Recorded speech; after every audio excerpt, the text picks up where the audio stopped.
સમાચાર વિરમગામથી કે જ્યાં દબાણો દૂર કરવાની કામગીરી કરવામાં આવી છે। થોરીથાંબા ગામની આ ઘટના કે જ્યાં રસ્તામાં જેટલા પણ દબાણો હતા તે તમામ મકાનોને દૂર કરવામાં આવ્યા। અડચણરૂપ કાચા અને પાકા મકાનોનું દબાણ હટાવવામાં આવ્યું છે। 100થી વધુ દબાણો પર દાદાનું બુલડોઝર ફર્યું। કેટલાક ગ્રામજનોએ સ્વૈચ્છિક રીતે તે દબાણ હટાવ્યા હોય અને જેણે ન હટાવ્યા હોય તેની પર કેવી રીતે કાર્યવાહી કરવામાં આવી રહી છે આ દૃશ્યો પરથી જ જોઈ શકાય છે। તો અડચણરૂપ રસ્તામાં જેટલા પણ ગેરકાયદે દબાણો હતા તેની પર આ બુલડોઝર કાર્યવાહી કરવામાં આવી છે।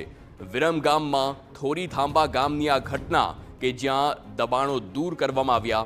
આ પહેલાં પણ જે પ્રકારે નોટિસ આપવાની પ્રક્રિયા હોય છે તે પ્રક્રિયા બાદ હવે જ્યારે કેટલાક લોકોએ સ્વૈચ્છિક રીતે પોતાના દબાણો હટાવ્યા છે અને જેણે નથી હટાવ્યા તેના આ તમામ મકાનો પર બુલડોઝર ફરી વળ્યું છે।